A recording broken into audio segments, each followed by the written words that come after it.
Hey everyone, this is Manly Badass Hero, and welcome to Vacation Terminal, which is a horror game, where you and a girl survive a train crash and are now stranded in the wilderness. But your survival purely depends on her, and she may or may not be a little bit crazy. Wake up, go to work, go home, repeat. The days blend together as if you're sleepwalking through. There's never anything to show for your efforts. None of that matters now. After all, you made the decision to pack your bags and leave. It's finally time to relax and enjoy your much-needed vacation.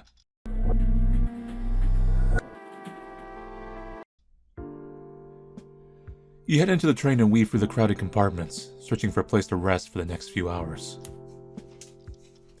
Most of them are fully occupied, but after a few rooms you find one that is used by only one person.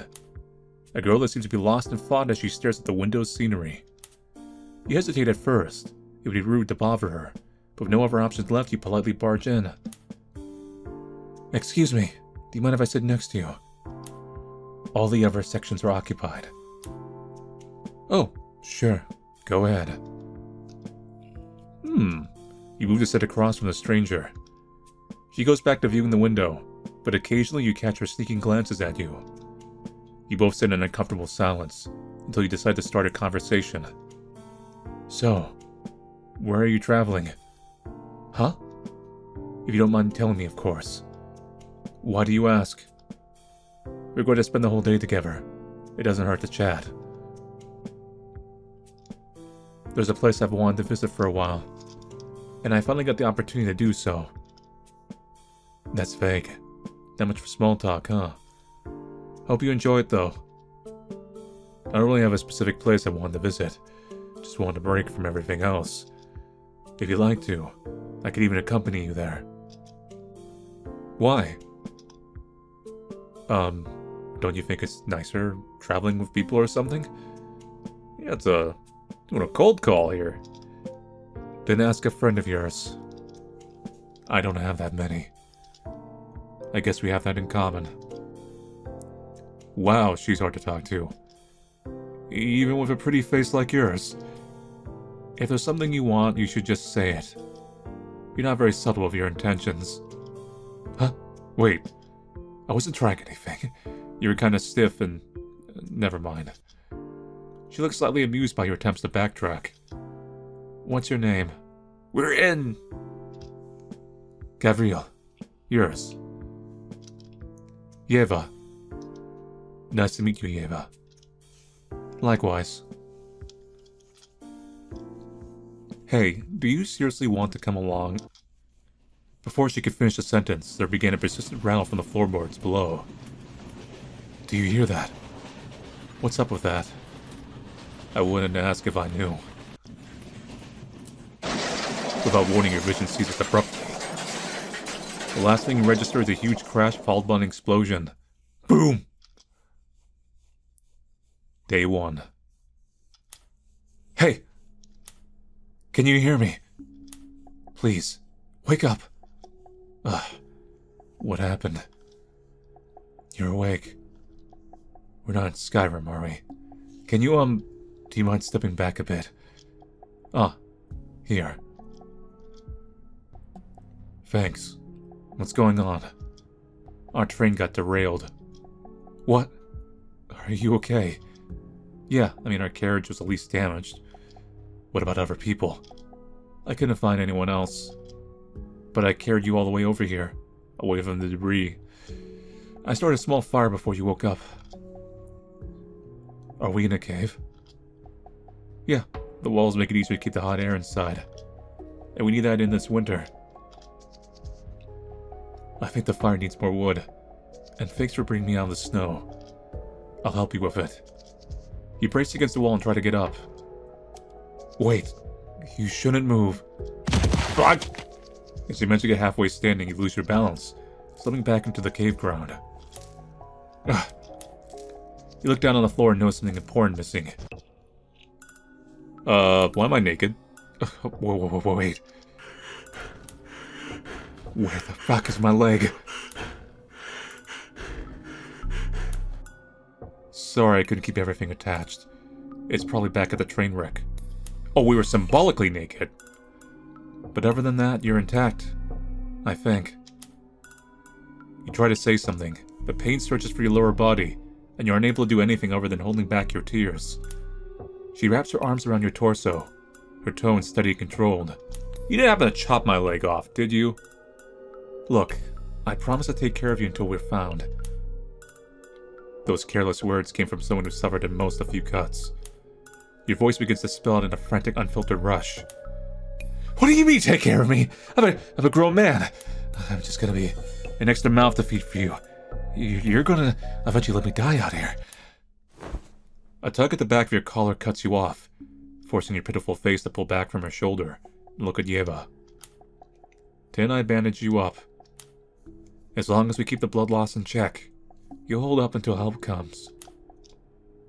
Her tight grip jolts you back to your senses. Fuck. I am really trying to calm down. Sorry. I'm so sorry. Thank you for even saving me. Yeva exhales softly, her grip loosening as she releases you. You slip from her hold. You don't need to say it.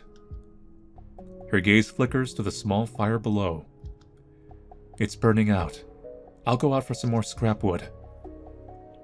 Or for some scrap wood, anyway. Same intent. You'll be alone for a while. I'll manage. Mere save. Yeva turns towards the cave entrance and pauses for a moment. I'm glad you pulled yourself together. It's hard to tell what Yeva's thinking on seeing her expression. She steps out of the cave without waiting for your response. Wait, what? Oh, it's one of these games. Let me purposely walk into the... Can I walk in the lake? Okay, it's a fake lake. Let me purposely walk into the bear. The bear just murdered me. Man, these bears. Some tough bears. You're caught. The bear is drilling teeth tears for your neck. Hot, wet, sinking deep. The cold seeps into your bones as your limbs grow weak. Can't even do this right. Your negligence has caught up to you again. The world dims. Ending 1. Going hungry. We gotta get around these bears. The bear's gonna cut me off. You obtain canned food.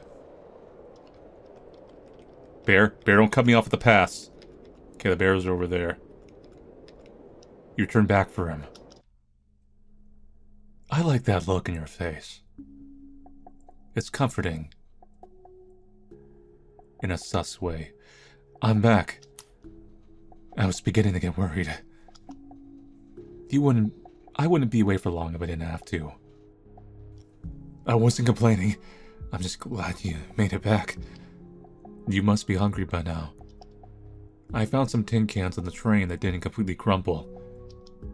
It should last us for 2 days or so. The bears are probably coming here to feed on the victims. Generally when this type of stuff happens, like animals come out of the woodwork, scavengers. What is it? That's why they always find the remains sometimes extremely far away actually. Soup, from what I can see. I'm gonna heat it up, so it'll be a bit nicer to drink. Let me help. No. You should stay put. What? I don't want to sit around and do nothing. How are you supposed to help? Trudging around in that stump. Excuse me? I wouldn't want your injury to get any worse. You'd just be adding more onto my plate. Her gaze flickers downward, lingering on whatever's left of your leg. You swallow your pride and reluctantly nod. There's not much to do until the food's ready. Is there anything you want to talk about? To be honest, there's a lot I want to ask you. Try lift up the mood? Be honest. Do you just keep me around to eat just in case you're out of food? Oh, No, not really. Are you sure? Because that's the only way I can think of being useful to you. I think I'd use more calories eating than what you'd give in return. You don't exactly look ready to be harvested, like ever. Don't kick a man while he's already down. Ask about help arriving. Do you think the station knows that the train never arrived? Don't they have a whole system just for that? Yeah, right. So when do you think they'll send help? Even if they do, the chance of being found is too slim to rely on it. But it's the only thing we can look forward to.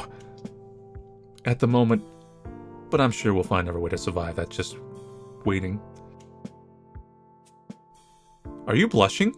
It's not like they'll take better care of you than me anyways. I'm jealous of how assured you are in yourself. It's really not just confidence. Huh. I think the food should be ready now. Oh, you're right. Time flies when you're having fun. At least for you. What do you mean? Was it boring to talk to me? No, definitely not that. It's just this whole thing, plus my leg hasn't stopped hurting. Feels like it's still there. My head hurts just thinking about it. We'll see what I can do about that tomorrow morning. We both haven't eaten since we were on that train, and I'm starving. She brings the bean-up cans of soup over. It smells insanely good for shitty train soup. If you want me to feed you, I wouldn't mind. I'll do it myself. No! You obviously still have the capacity for that. Is she taunting you? It's not fair! This is not me reading the line. This is just me going... It's the Yu-Gi-Oh thing. It's not fair! It's not fair. I wish your arms had snapped off in that crash at least. Your fingers twitch as that awful thought flashes through. You shake your head and try to ignore it. Soon after, a bowl is gently placed in front of you. Sorry you have to deal with the food even though you also brought it back. I don't mind. I think I like cooking on the campfire anyways. I've never gone camping before. That's probably why. You're optimistic to see this as camping. You might never get to go home after this. Maybe. There isn't any fear or melancholy in her voice, as she acknowledges this possibility. I mean, they're obviously gonna come and check out the damn train crash. That unsettles you a bit, so you decide to redirect the conversation. Anyways, your parents never took you to some nearby forest to play before. Is that a common thing? I'm not sure. But my father used to drop me and my brother off in the woods. He did that whenever he was... We're actually covering up some of the text, which is funny. Some time alone from us. I think it was like wanted some time alone. Sometimes we stayed for a night or two outside. My parents never seemed to mind as long as we came back in time for school. I can't recall doing much stuff like that when I was young. Oh, well, you didn't miss out on much. Towards the camping, at least, I think. I mean, I'd rather sleep inside, but nobody else in the house would pay me much mind. It didn't help that I get anxious when you go out without me. You teams seem close. That's nice. I don't know if I'd say close. What would you call it, then? Stop staring at me with those eyes. It's doing things to me. Desperate Mamie. The conversation died as quickly as it started. There's a slight sense of relief as Yeva doesn't push for more. You forgot to pass me a spoon. Did you not take one? Of course I took one. Then where's mine? Here comes the rocket ship. Open wide. I just took one. Why? I didn't think I was packing for a dinner party. Keeping track of a whole shovel to get through the train debris is already hard enough, you know. You didn't have enough space for one more? What do you think? That you're doing this on purpose? I'm just messing with you. I did take a spare. You're awful. You both tried to enjoy your meal, but it was over before either of you realized. I'm so hungry. Please tell me there's more. Sorry. I'll try to get more tomorrow. Thanks, but don't overdo it. I know, my lads. It looks like it's getting late. We should rest. I have to go searching tomorrow in the cold, and you need to retain your energy. Very well. Good night. Are you looking at me? Are you going to close your eyes? It's a bit unnerving. I wasn't staring. It's just that nighttime usually gets much colder. And the fire might not be enough. I was thinking that would be a good idea to sleep next to each other. I don't know about that.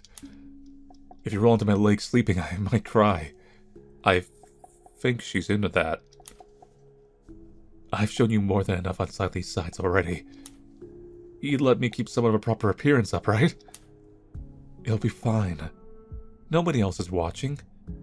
And I don't mind how disheveled you look. She shifts closer, settling herself against your crippled body of care. Plus, this way the cold's a bit more bearable like this. Is there a chance that the train has some blankets on? What's wrong? You don't seem too thrilled about a woman like me keeping you warm. Which is kind of ironic, because we were making the pass hour at the beginning. I couldn't care less about that right now. Your mind slips away before you know it. Yeva barely gets any rest. Day 2. You're not sure how many hours have passed before your eyes peel open. You look down and see Yeva and her arms slivered around you. The weight of her touch slips uncomfortably on your chest. Yeva, wake up. It's a day already. You sound awful. Did you even sleep? Not really. Then my body temperature obviously wasn't enough for you. You should go find some blankets on the train. No, it's just that I was busy watching the fire. Gotta keep the fire going. Couldn't let it burn out. Then you should have woke me up. We could have taken turns. I can still at least do that much. If we take turns, will you be less of a nag? I wasn't trying to be annoying. As you say that, an unbearable itch prickles beneath your bandaged stump, like worms arriving in the flesh. You reach down, adjusting the browning bandages, but it doesn't seem to stop. Is everything okay? My leg just itches a bit. That's all. Let me see. I think there is worms. Here. These bandages are getting old. I'll go back to the train and get some more. So we can be meaner. I'm sure that's a bad end or something. Thank you. Thank you. Be careful. Don't worry about me. Try not to touch it. It's not good for the wound. Deer! I'm gonna go pet the deer. You successfully captured a deer! Nice. I got food. That's probably gonna affect the ending, but now I get to get around these bears. Bear? Get away from that. Get away from that. Take bandages. Canned food. Warm blanket. Yeah, there might be an ending tied to the, resource ratio. This bear is camping my cave. No, no, get away from my cave. It's right on me. Oh, of course, the bear's hitbox is bigger than the cave. Okay. Get back. Gotta get back where you belong. Return from once again. I got all the supplies I could. We're gonna live, bro. You're back.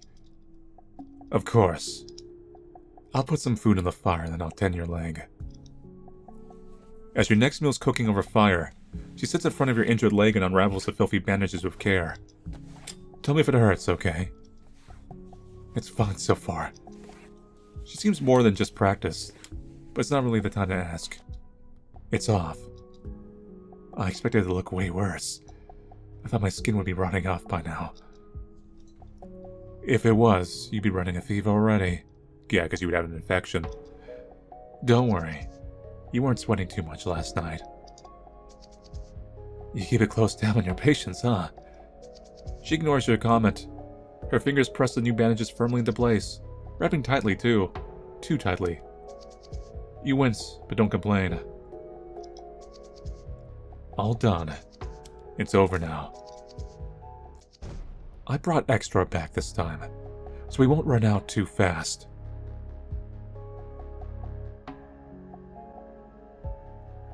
I didn't think fresh bandages could feel this good. You're welcome. The food should be ready by now. We can talk over lunch. Ask about the bandages. For something you did, it was just ripped cloth. The bandages look really professional. That's because it is. Have you learned that from somewhere before? Yes, and not as some half-hearted skill. I am, well, was a nurse. Thank God I sat next to you then. Maybe. But I assume you would be wed soon. God, no. What led you to that? Sorry. I just assumed you left to stay home for somebody. I mean, it's a respectable position and all. But then why did you quit? Maybe I'm to be wed after all. Which one is it? Ask about the shovel. Where did you even find that thing anyways? What? This shovel? Yeah, that one. Oh, it was just laying around in the train.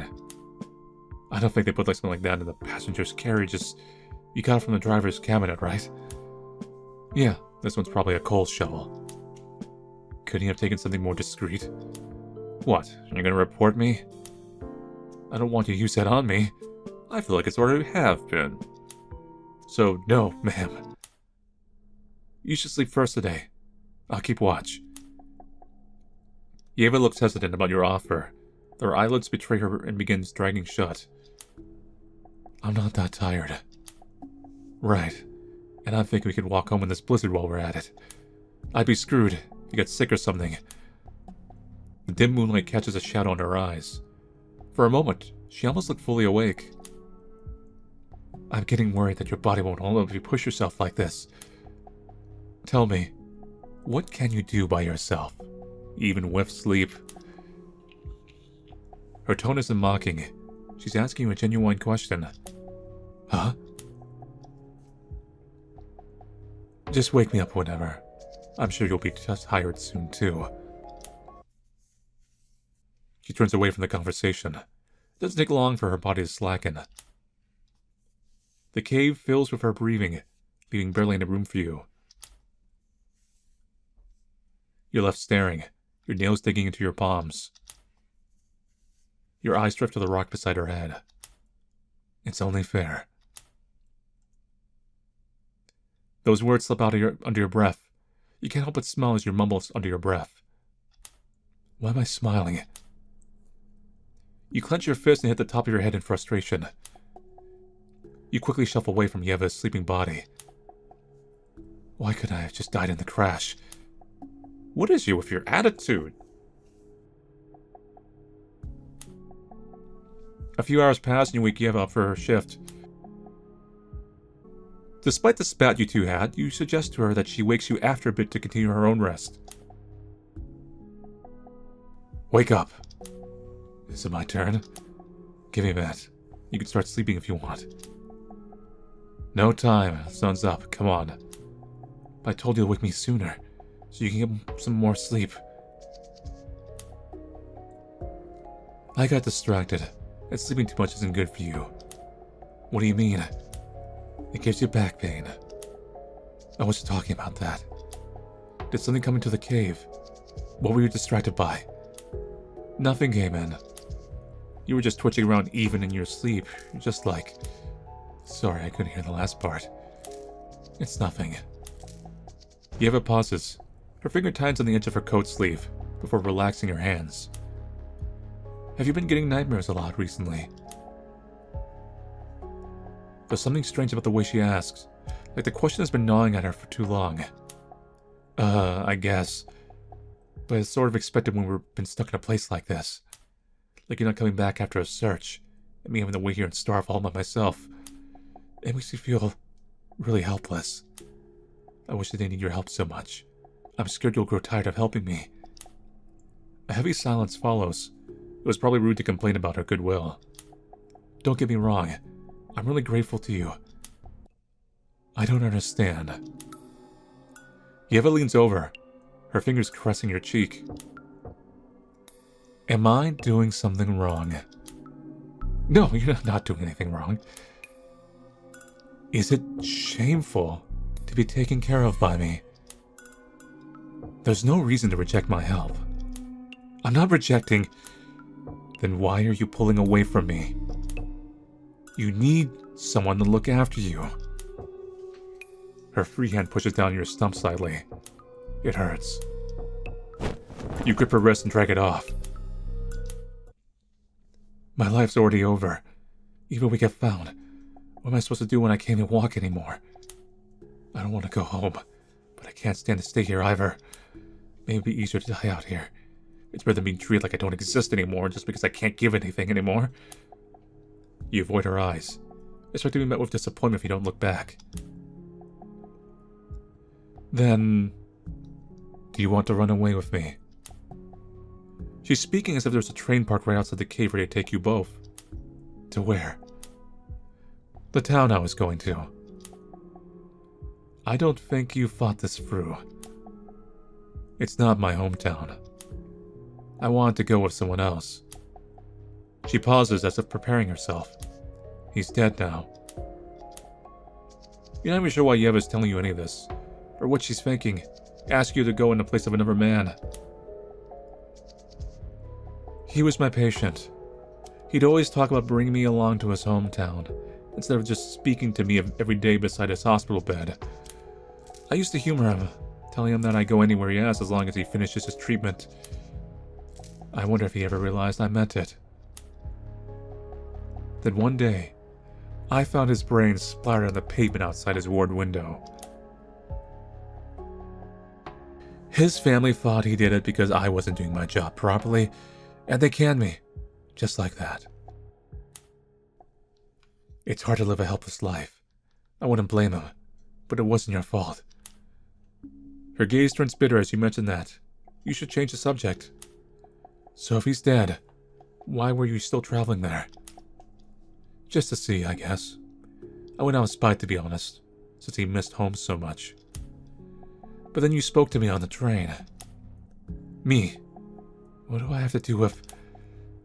I think we were meant to meet, Gabriel. What? I mean, the timing. What you told me, almost the instant we met. It's like you knew what I needed. Her eyes never stopped searching for someone else all over you. You'd said you'd come with me if I wanted, right? She puts her second hand on your face too, keeping your eyes on hers. You scramble for the right words, something to satisfy her without aggravating whatever this is. I'm not sure what you're saying, to be honest. But if you find a way for us to leave this place, then I'll think about going with you to that town. I think it is good turn out she cut off her leg. Because she's trying to make us like... and basically stuck to her. You promise? Yes, no, maybe... Yes. I guess. You're being honest, right? I don't think I'm lying. I'm glad. I mean, this is how it's supposed to go. Wait, what? I'm the one coming along with you now, so please don't think about him anymore. Huh? Oh! Yes, of course. From now on, I'll only be thinking of you, Gabriel. She's strangely happy from hearing that. I thought she would... Were they not as close as I thought? You should go out and get supplies while it's still bright out. Yeva relaxes her hands, dropping it off your cheek. Oh, you're right. I almost forgot. Wait for me. Don't go anywhere by yourself. Please. She stares at you for a few seconds like she can't bear to leave. Heh! Get eaten by a bear out there. Before standing up and dusting herself off, grabbing whatever supplies necessary before running off to the mouth of the cave, leaving you finally with some alone time. You press a hand against her cheek, your mind lingering on her eyes, desperate, aching, filled with yearning. The weight of her gaze unsettles you. When was the last time someone looked at you like that? Yeva's turn. Huh?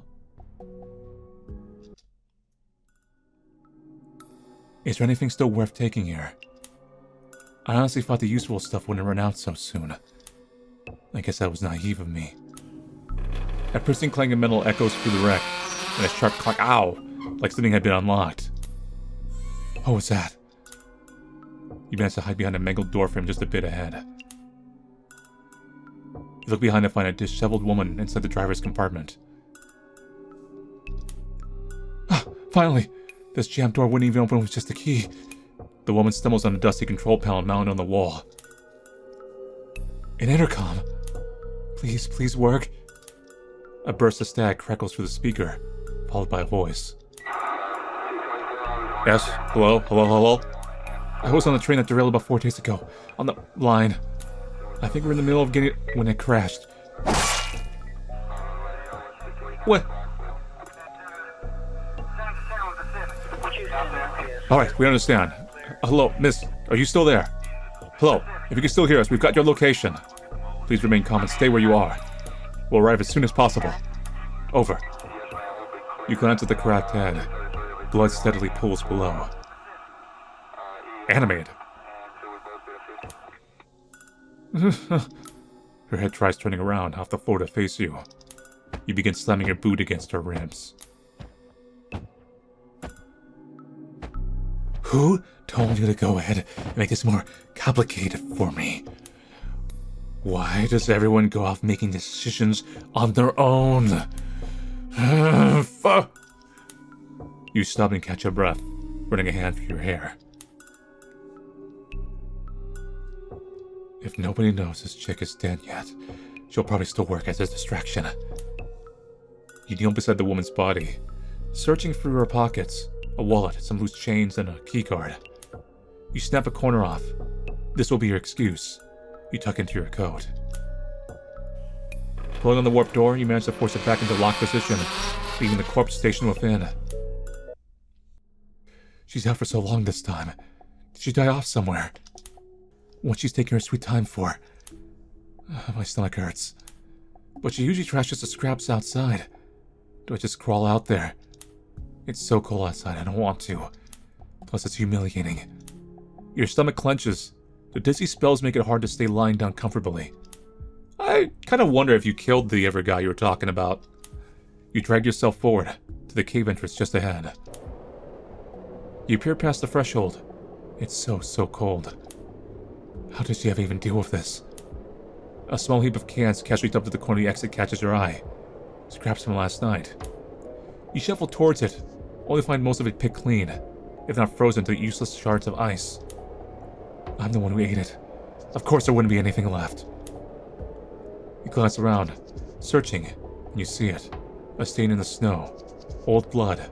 Clumped, dark. Bones stick out like brittle fingers. That's where she dumped the deer. So it did acknowledge me getting the deer.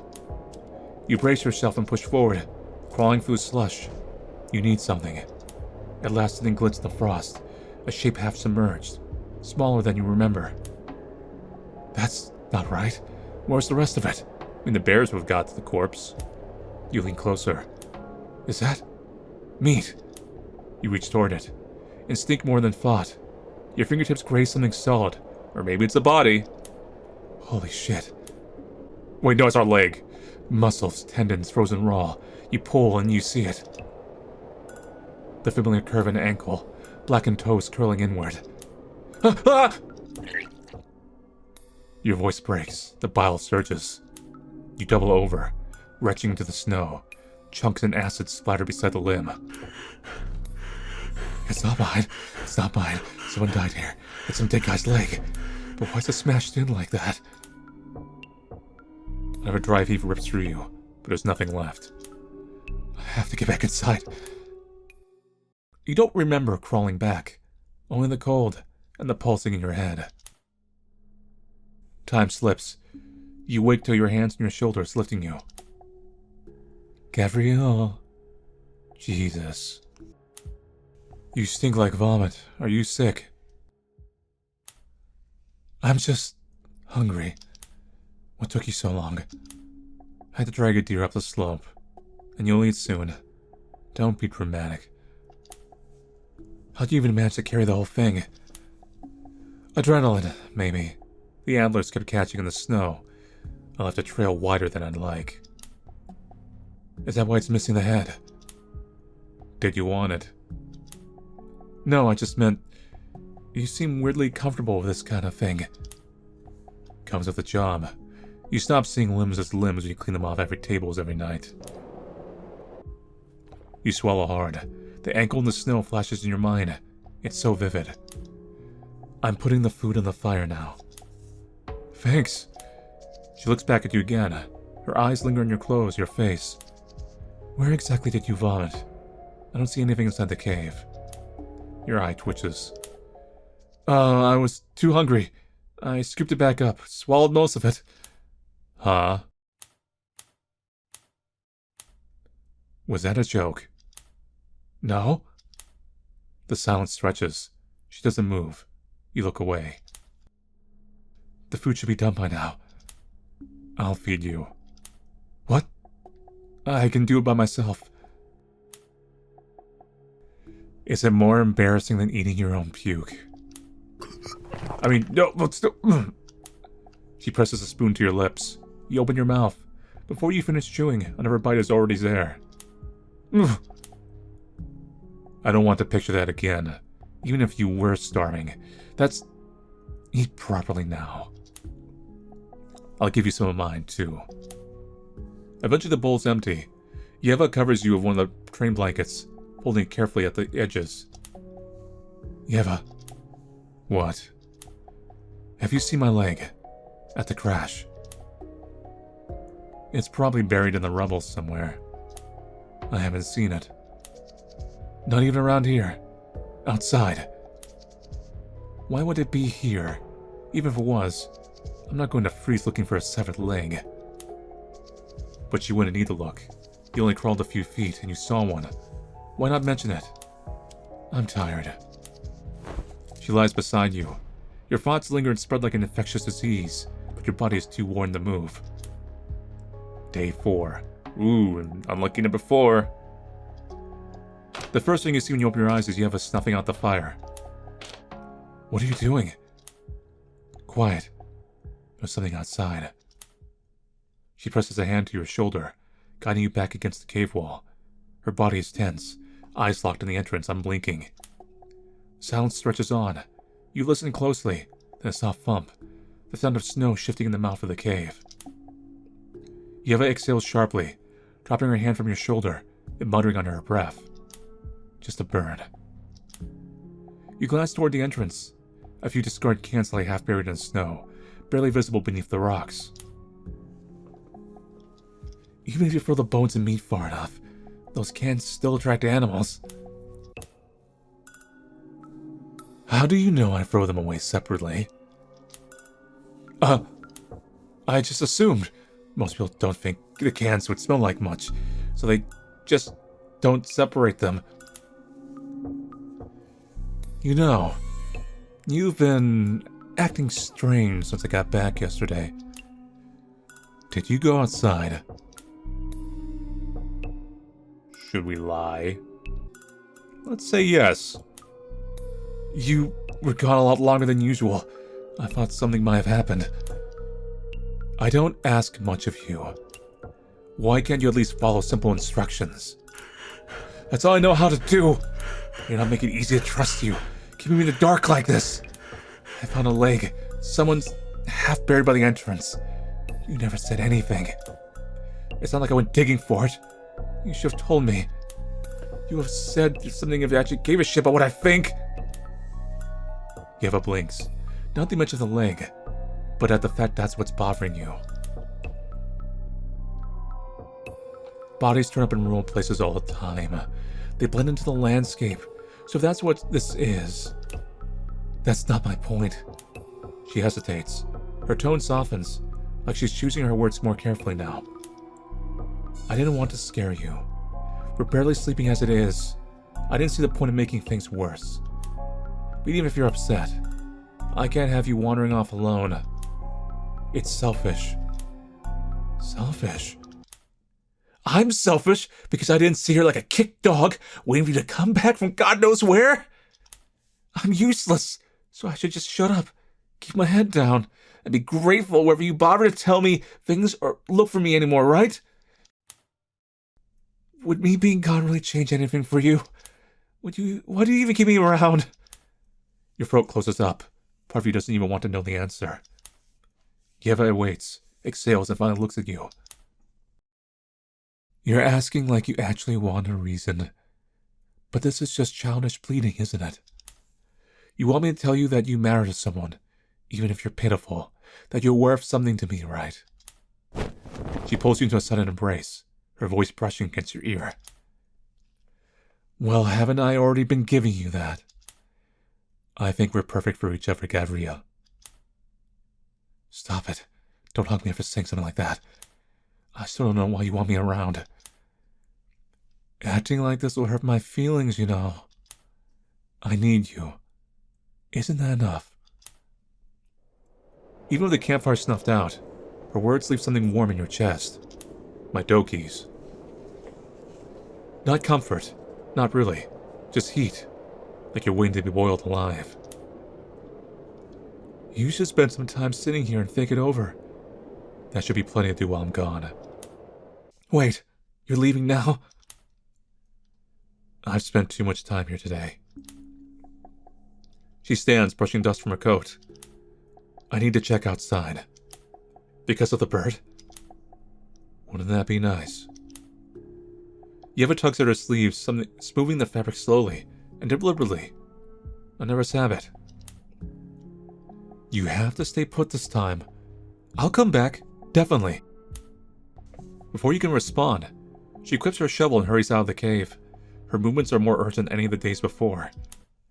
I feel like maybe the rescue team has arrived and she's trying to keep us in the cave. I can do this. I've already done worse. You stop and stand in the middle of the snowfield for a while, caught between the cave and the wreck. You crouch down and take a breath. You look back. The conversation with Gabrielle replaying in your head. I should have buried that earlier. To clean up my loose ends. You find yourself near the cave again. The evidence is right where you left it, gripping the handle of your tool. You drive it into the snow. The impact rattles for your stiff fingers. Dig. Cover. Press it down. Make sure it's deep enough out of sight.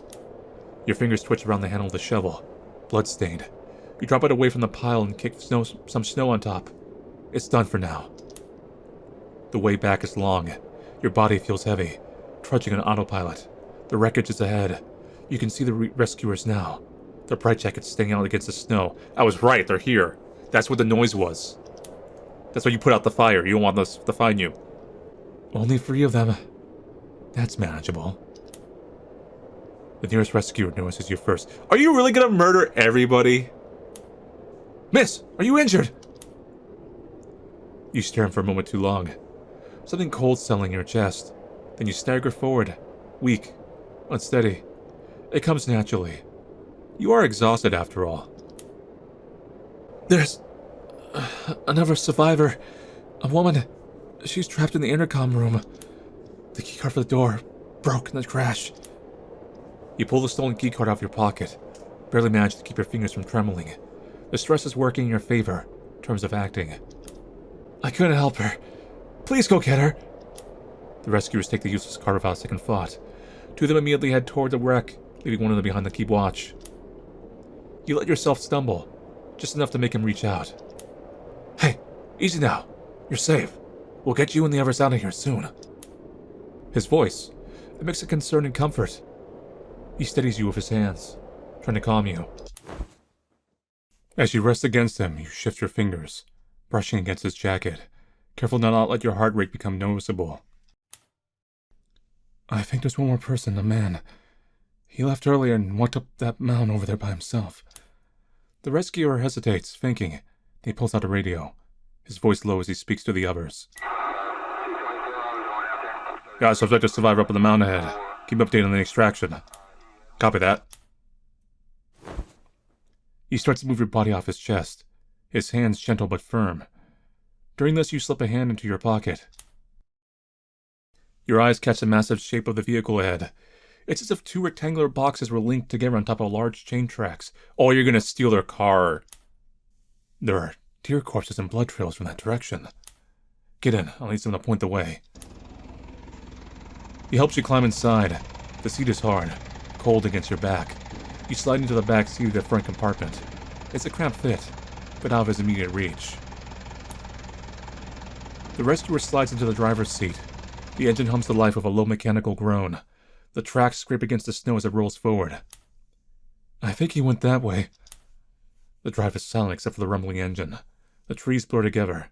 The snow looks untouched. Eventually the vehicle slows. I wonder if he only, killed the one girl we saw, or if you took out a bunch of people. We're close to where you said. I'll head on foot and start searching for him. Wait.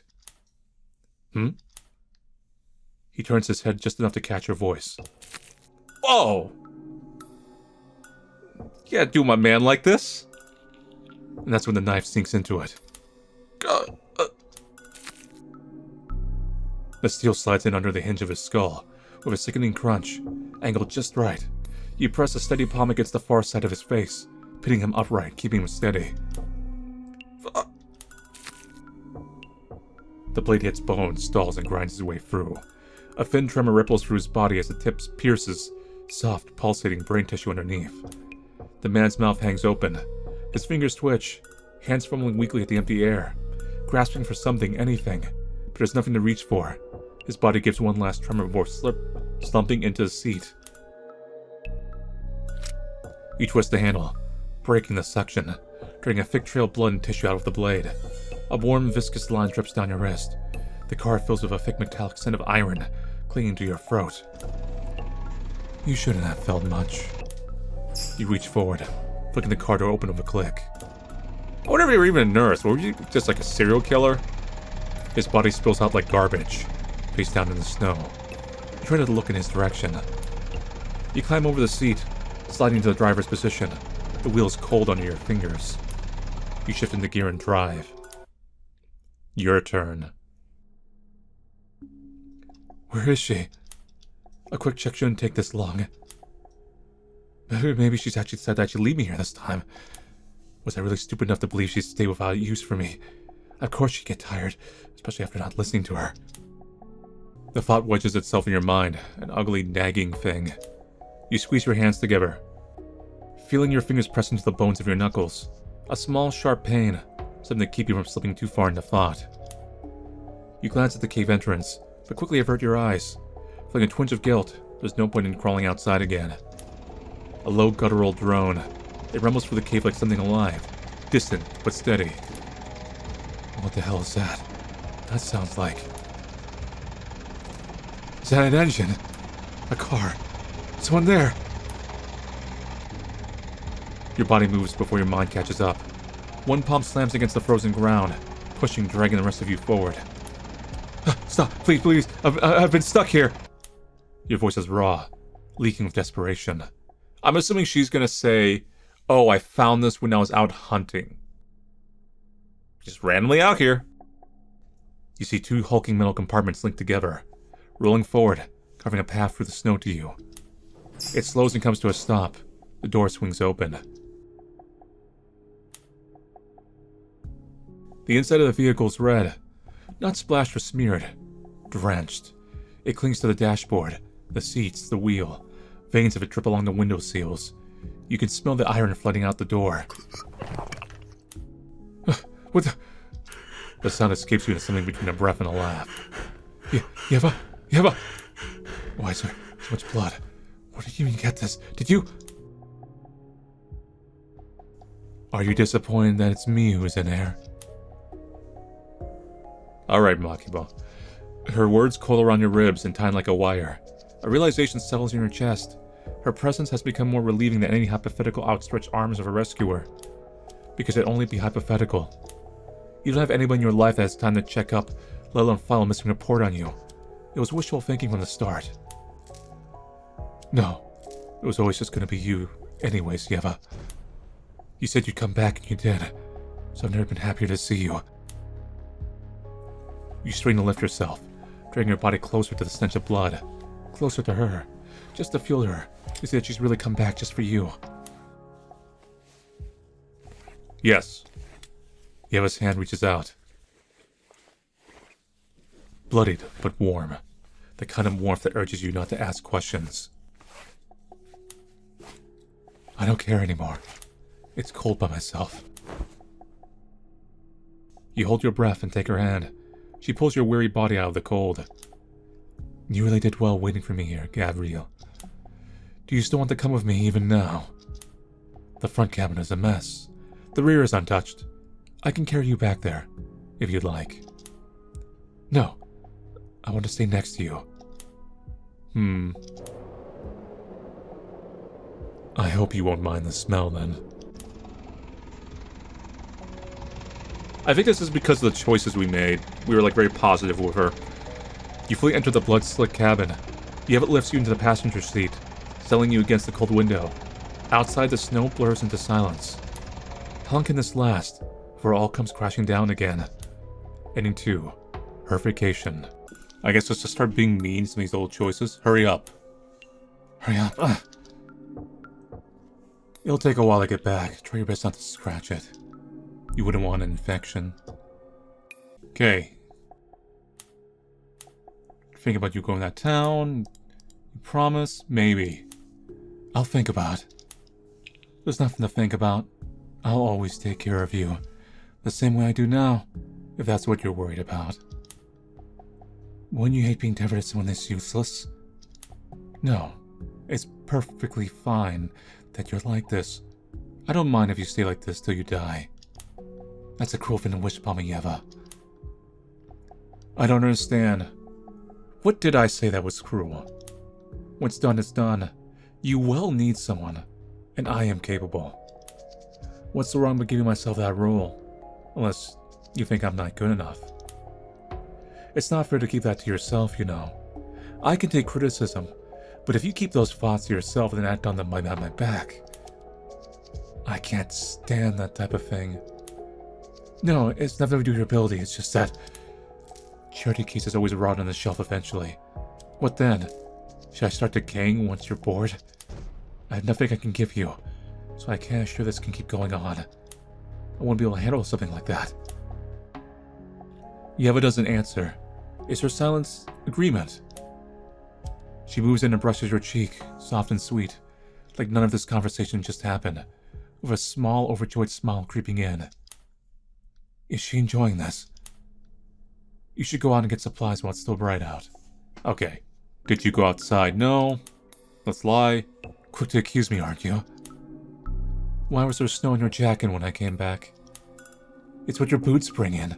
Must have laid in some more without realizing. Bullshit. The snow I bring back melts by the fire almost immediately. It's not my fault. There was nothing else in here.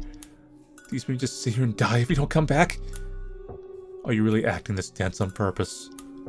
You think crawling out there is going to save you? The best you could do is stuff your face in the snow. Is that why you threw up? What the hell is your problem? It's not the worst thing you've put in your mouth. I felt sick from being empty. I didn't want to lose whatever I have left. Unless you think there's something out there that could have made me react like that.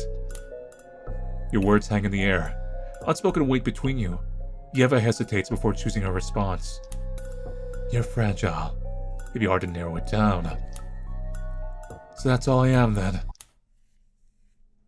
I've spent too much time already? Okay, that's sad. Okay, so now we're back to your turn. Yeva must have seen it. Why didn't she ever mention it? Even just once.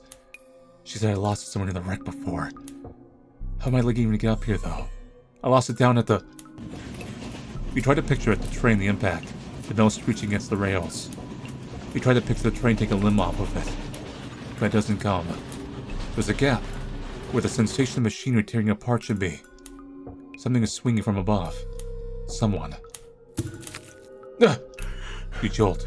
Your body excessively curling out now itself. Your breath stammers, reaching the short, frantic gasp. A stomach-turning crack. The shovel. Your hands grip into your hair instinctively. It doesn't help. The silhouette of Yeva's shovel. I wasn't being paranoid. She really... The image won't leave you. Your lower half, being carved apart piece by piece, again and again until it came off. The rocks tear at the raw edges of your stump as you drag yourself across the floor, towards the cave exit. You return to the yellowing snow pile. Your severed leg, frozen stiff, sticks out of the ice. You gag from the grotesque view, but resist the urge to spill. Bile rises in from your throat as you force it down. You kneel, hands trembling, fingers digging for the compacted ice, trying to pull it free. I got it. Got what? Your breath halts. Yeva! I thought you were trying to die out here without me again, but I guess you were just hungry. Still, scavenging for corpses. That's a bit disturbing. Disturbing? Don't fuck with me! I know that's my leg. I know you put this here. I told you it was cut off from the crash. You're delirious from the cold. Bullshit. I remember your shovel swinging down on me. You need to get back inside. You're shaking. Don't touch me! This is all your fault. Your freaking fault. You ruined me. Why? I didn't do anything to you. A sharp crack of her palm ripples through the dry air. Your hand slips as the sting of the slap receives against your skin. Ah! Stunned, your body slides deeper into the snow. I told you to stay put, and you wouldn't listen. I told you to let me handle everything, and you wouldn't listen. What's wrong with me doing this to keep a tighter leash on you? Without thinking, your frozen fingers tighten around your severed limb. Foot smack! The impact is dull, a wet meaty thud against her shoulder. Yeva staggers back, her eyes flickering between disbelief and rage. How am I the one least in this situation? You're the worthless nurse who went off the rails because of one dead patient. A force knocks the breath from your lungs as she slams you into the snow, her hands gripping your collar and tying off the bruise. Me? Useless as a nurse? Do I need to remind you that I'm the one keeping your dirty mouth alive? You can't all just put that fucking blame on me. Her fingers dig into your skin, her breath ragged, eyes twitching, wide enough to bulge slightly from the sockets. You mutilated me! I don't give a shit! She picks those coal shovels you threw down earlier, slamming it against your skull. Your vision splits. Morbid thoughts begin to rush through. Has she given up on you? Is she going to kill you this time? Ugh! You're blushing. I'm sorry. I didn't mean to hit so hard. You're just reminding me so much of him right now. I know it hurts, but it'll hurt more if you keep fighting me. It hurts me. You hear all this nonsense come out of your mouth as well. Her fingers brush through your blood-batted hair, slow and deliberate. Nah. It's just a little blood. You'll be fine as long as I'm with you. I'll carry you. Lightning beams cut through the snow, along with the low rumbling of an engine. Put your weapon down! Do not resist! Yeva's hands stay laying against your scalp. You feel the cold metal of the shovel slide from your skin, your grip loosening. Why now? Oh, so... Hey, tell them. Tell them you don't want to leave me. I didn't do anything wrong. Nothing that wasn't to look after you. You should have figured this out by now. The lights are blinding. You get the footsteps crunching through the snow. The distant hum of voices closing in.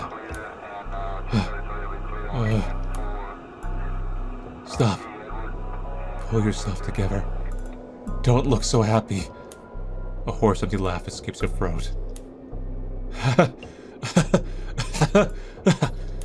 Why would I do anything for you now? Because you owe me this. You owe me your life. It's not supposed to go this way again.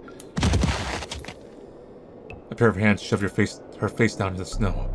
A knee digs into her back. Two missing people located on the suspicious person restrained. Move! A fist yanks your collar, dragging you upright. Blood streaks down your face, pulling in your mouth. He's going to shock! Get him in the damn truck!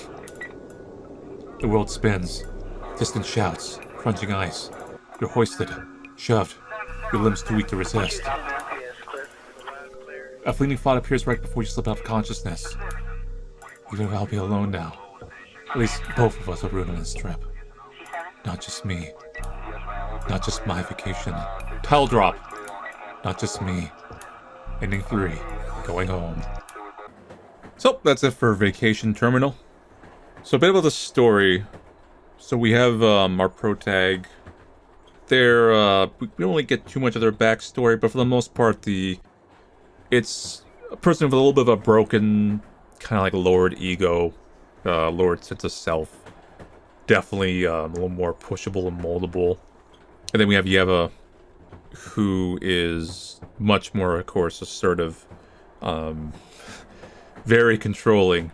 But her backstory, if you have any doubts, like, oh, maybe she was lying, no, like, her backstory is true. But it is essentially, yeah, like, she, I guess, fell in love with this patient. The patient, eventually did give up or something, jumped off the building, loses her job on top of it, so she basically loses her entire life. Which is why she's a little bit crazy now. And this twist of fate, like this person coming up, who I'm assuming he must have like sad, you kind of seen his sprite, he has like sad puppy dog eyes, so even before the train crash happens, when he kind of pulls back and gets nervous, like, she actually takes interest in him. Like, she's like, And then the train crash happens. I'm assuming she thinks this is fate. Like, I'm gonna cut this guy's leg off, I'm gonna completely baby him. Of course, it's not really babying in the context of surviving, but it is a forced survival situation. And that she's gonna basically make this man completely needing of her. And I'm assuming there was some element to this already developing in her head with their previous patient, the idea of, like, you're completely locked into, like, me taking care of you. Like, your entire life revolves around me making sure you exist. It's become almost like a weird mental fetish for her. So, then we get 2 endings. Basically, it just determines, like, how close you are to her. Either we decide to go along with it, run away with her, or we don't. We fight her. Overall, I think this is a bit of like a chilling horror game. Like, you kind of know it's coming, but I also was like starting to doubt, like, maybe we're the bad guys, right? Like, maybe she's fine and we're just being paranoid. But throughout the whole thing, I had this really sense of like melancholic, like dreary nightmare feeling. It was just kind of like this air floating over the whole story.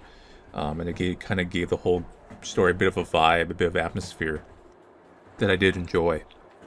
And I do think Yeva is a somewhat attractive, a little bit character. She's crazy and stuff, Like, it would never work out. But there is, like, the way she's written, and kind of like, she's not, like, extremely, like, hot or anything, or, like, sexy, but it's just there's, like, a subtle attractiveness to her to make the illusion at least a little more believable for the main character to be kind of like, oh, I feel something's wrong, but I also kind of like, maybe I should just go along with this. Like, this is a little bit like warm feeling.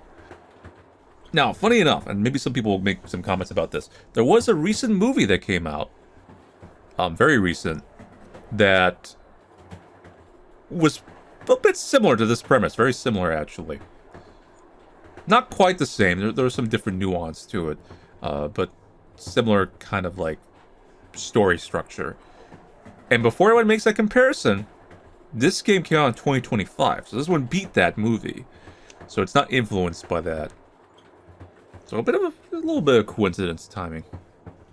But yeah, I do like these style of yanderes. They're like a kind of grounded, haunting style yandere. I do like the crazy, zany anime ones, but I have played a few games of this style. It's a little bit less common, but it's the practical one. It's kind of like that one, I believe it was Stephen King movie with the author that gets captured by a fan or whatever, because it's like a car accident in the snow. There's a bit of like a slow burn vibe to this style yandere. That's kind of cool. But yeah, anyway, so if you guys want to play Vacation Terminal, I'll see you guys later and take it easy.